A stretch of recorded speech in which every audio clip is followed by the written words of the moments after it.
تو اصل دل کا فیصلہ ہوتا ہے. دل ٹھیک ہو جائے آپ ٹھیک ہو جائے.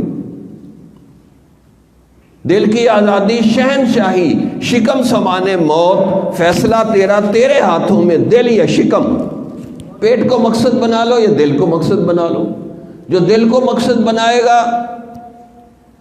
تو اہل دل کہلائے گا، دل والا کہلائے گا. جو دل کو مقصد نہیں بناتا وہ اس کا دل کیا کباڑ خانہ بن جائے گا، بلکہ گند خانہ بن جائے گا.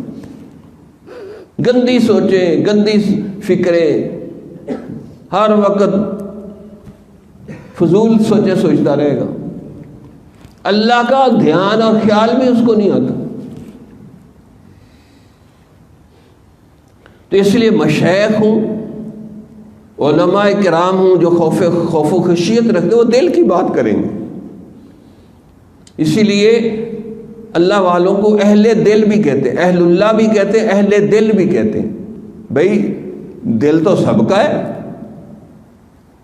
تو مشائخ کا دل کوئی اور ہوتا ہے؟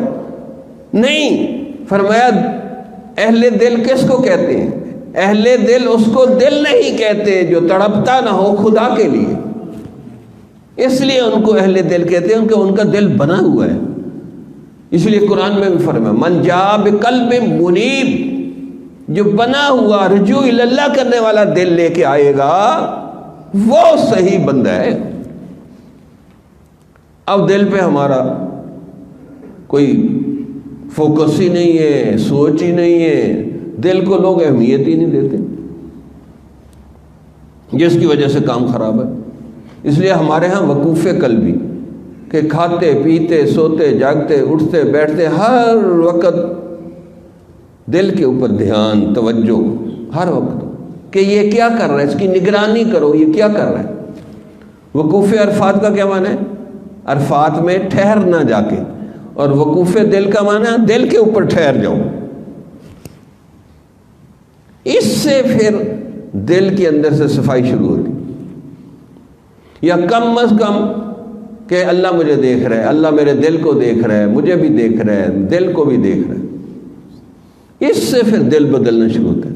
یعنی دل کی فکر لگ جائے بندے کو کہ میرا دل کیسے پاک صاف ہو جائے. اور اس سے اس کے لیے ایک یہ بھی ہے کہ یہ سارے آنکھیں، کان، زبان یہ دل کی طرف اس کی وہ جا رہی ہیں، لہریں جاتی ہیں. اب کان بھی کھڑکی ہے، زبان بھی کھڑکی ہے، اور آنکھیں جو مین پھاٹک ہیں جو دل کی طرف جا رہی ہیں.